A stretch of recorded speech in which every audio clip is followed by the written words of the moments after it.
Je me déplace actuellement sur des rails. Mais vous, comment vous faites?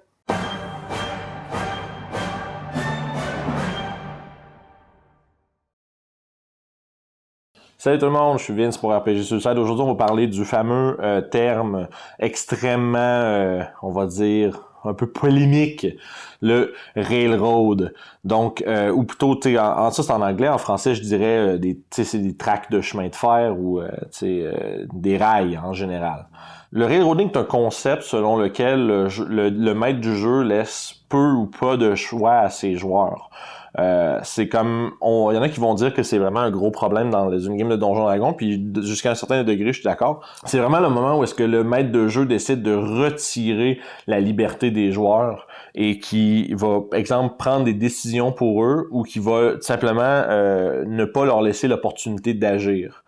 Ça peut être utilisé à très petite dose. Pour un effet intéressant, puis encore là, il faut que vos joueurs aiment ça. Mais la plupart du temps, c'est probablement, surtout que ça s'est mal utilisé, c'est vraiment un gros problème qui peut amener à énormément de frustration de la part de certains joueurs.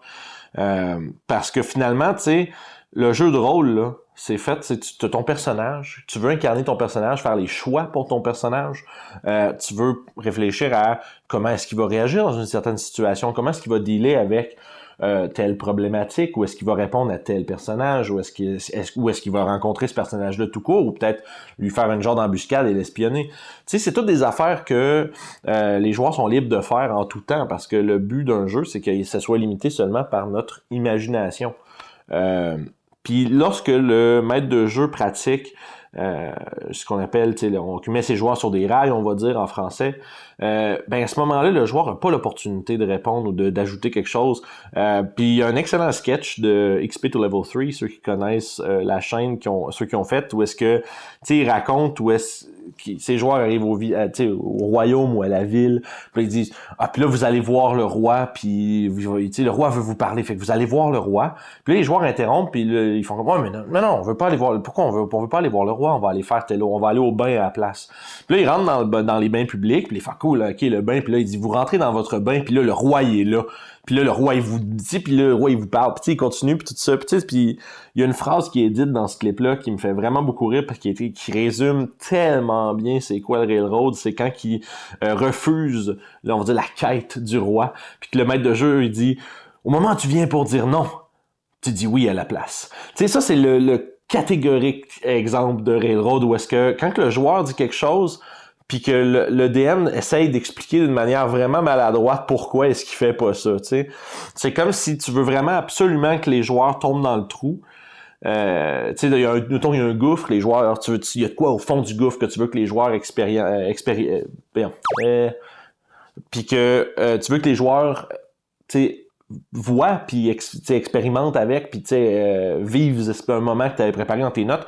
Puis là, tu fais, mais c'est impossible qu'il saute au-dessus. Là, t'as le rogue qui est là avec ses bottes de saut, puis qui fait, je vais faire un jet d'athlétique pour sauter de l'autre bord. Puis là, il lance un 23, puis là, t'es comme, ok, puis là, il dit, ouais, mais là, ma distance de saut est triplée, là, je peux aller de l'autre bord.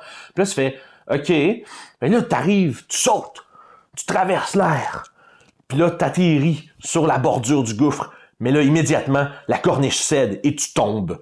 Puis là, c'est comme là c'est le moment où est-ce que tu te dis, OK, ben là, le joueur avait pas le choix d'aller dans le trou. Puis ça, pour un joueur, ça peut être extrêmement frustrant parce que tu utilises des ressources ou utilises quelque chose que ton personnage a en sa possession, tu roules bien, tu sais, puis finalement, tout est en place pour que tu réussisses ce que tu voulais faire, puis là, tu réussis pas parce que le DM voulait que tu fasses d'autres choses. Puis ça, c'est là que le railroad est vraiment dangereux pour une game, parce que là, après, tes joueurs, ils se disent « Ouais, mais ça sert à quoi que je ferais une décision? De toute façon, le DM, il va faire ce qu'il a écrit dans ses feuilles, puis ça va être ça. » Tu sais, fait que là, ça devient un peu comme une genre de pièce de théâtre mise en scène et jouée par le maître de jeu, où est-ce que les joueurs sont pas tant des acteurs, mais plutôt des spectateurs. Puis ça, c'est pas une bonne chose, parce que y a rien qui feels plus bad dans une game de D&D que quand t'es comme « Ouais, mais j'ai pas le contrôle de mes actions. » Puis dans le cas d'un phénomène où est-ce que un personnage est mentalement saisi par une autre créature puis qui est dominé, là ça peut être, là c'est intéressant parce que là il y a une raison, c'est expliqué, puis il y a des sauvegardes qui ont été faites, qui ont été échouées. Fait que tu sais, Ça, c'est une autre affaire, hein, les sauvegardes, là, tu sais, si vous faites un effet néfaste à votre joueur, vous le laissez pas faire une sauvegarde puis avoir la chance de réussir, ben ça tombe un peu dans la même affaire, où est-ce que, bon, ils vont rentrer, puis là, je vais prendre possession de tel personnage. Puis là, dans ta tête, t'as écrit ça, là, puis dans ta tête, tu dis, je vais jouer ça de même. Puis là, ça, c'est vraiment pas un bon mindset pour un DM. T'es toujours mieux de réagir à ce que tes joueurs font que d'exposer aux joueurs qu'est-ce que leurs personnages font, parce que c'est pas toi, tu sais. Tu contrôles déjà tout le reste, t'as pas besoin de contrôler les joueurs en plus. Puis mon conseil pour éviter ça, là, c'est de jamais surpréparer ces games. Si tu prépares beaucoup trop d'affaires, puis t'as tu sais que t'as un bon moment là, d'écrire une cinématique dans ta tête où est-ce que tu vois qu'ils vont faire ça, puis là, il va se passer telle affaire, puis là, tel méchant va arriver, puis là, lui, il va dire ça. Ça, c'est signe que tu es en train de surpréparer, puis tu es en train de te setuper une coquille dans laquelle tu veux que ta game se passe, tandis qu'on sait tous, les MJ, vous le savez, tous les joueurs font jamais ce que tu penses. Puis ça, c'est une bonne affaire. Tu sais, c'est une bonne affaire. Puis c'est pour ça que tu prépares avec des bullet points. Tu prépares tout ce que tu peux sans impliquer les joueurs. C'est quoi l'objectif du méchant? C'est quoi qu'il fait là? C'est quoi qu'il veut? C'est quoi ses alliés? C'est quoi ses ressources? Puis à partir de là, tu sais, tout, dans le fond, t'écris toujours dans la neutralité et non pas dans l'optique où est-ce que tu penses que les joueurs vont faire quelque chose. La seule exception à ça, c'est quand t'es genre avec une énigme puis il y a une réponse. Tu sais, ou quand que, tu peux quand même écrire, par exemple, qu'un tel PNJ peut être influencé de telle manière, ou tu peux écrire que le PNJ est très avare, donc super susceptible au pot de vin, des trucs comme ça, parce que ça, c'est des détails qui sont importants dans, on va dire, qui sont importants dans le contexte de la chose. T'sais. C'est des affaires que les joueurs peuvent utiliser. Fait que dans un sens, on peut préparer quelques pistes de solutions, mais préparer une solution au complet, là, vous allez vous enfermer dans une boîte. Puis pour vrai, l'esprit humain là, est super bon pour s'accrocher à des affaires. Fait que, tu sais, quand vous écrivez 8 pages de scénario, puis vous écrivez des trucs comme genre, ben là, faut que le rogue, il pique la porte, puis là, qui trouve le chess qui est en fait une mimique, puis puis, tu sais, puis là, après ça, quand que le joueur, il fait, ben, je pète la fenêtre, puis je lance une torche dedans. Puis là, tu fais comme, ouais, mais là, il faudrait que ça brûle tout. Puis là, tu fais, moi, mais ma mimique. Mais tu sais, le point, c'est, enterrez-vous pas dans votre scénario parce que sinon vous allez jamais laisser les joueurs faire ce qu'ils veulent parce que naturellement, pis des fois c'est même pas là, c'est inconsciemment, puis c'est pas pour mal faire, c'est que vous allez inconsciemment être attaché à ce que vous avez écrit. Fait que restez le plus neutre dans votre écriture de campagne. Puis là, bon, je dis ça, tu sais, comme si vous devriez faire ça, mais c'est ma méthode, c'est comme ça que moi j'ai réussi à workaround parce qu'il y a eu un temps où est-ce que moi aussi j'étais comme ah mais là vous devez faire ça, puis tu sais j'avais fait une aventure absolument monstrueuse dans des souterrains là, c'était vraiment dans le fond, tu sais c'était une ligne droite mais avec des courbes dedans, tu sais. Puis c'était comme les joueurs avaient pas full de choix sur quoi aller, tu sais c'était juste une piste avec plein de monstres puis de pièges puis d'obstacles.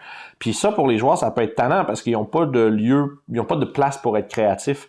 Fait qu'il faut faire quand même attention à pas trop s'enfermer dans une boîte. Bref. Fait que tu sais le Railroad, en général, c'est vraiment pas une très bonne approche comme maître de jeu. Je suggère fortement à n'importe qui d'essayer de moins possible dicter ou prévoir les actions de ses joueurs, mais plutôt de formuler un contexte avec lequel les joueurs vont interagir, puis un contexte que tu connais assez bien pour improviser. Parce que si tu connais bien tes détails, puis tu connais bien, comme mettons, tes personnages qui sont impliqués dans ton histoire, ou ben puis les lieux, ben à ce moment-là, t'as assez d'informations pour relier du point A à B à C, puis tu sais, selon ce que tes joueurs font, tu sais, quand même obtenir, on va dire, la conclusion voulue. C'est juste que ça sera pas fait, tu sais, nécessairement comment vous y preniez. Puis là, ça revient à ce que je disais dans un vidéo précédente sur le sandbox. Préparez pas de solution, c'est aux joueurs de la trouver la solution, c'est pas à vous. Puis quand tu t'adoptes ce mindset-là, tabarouette que c'est plus facile de juste genre sauter sur les idées des joueurs, puis toi-même d'être surpris puis être, tu sais, aussi surpris puis émerveillé que les joueurs le sont quand tu leur sors quelque chose de cool.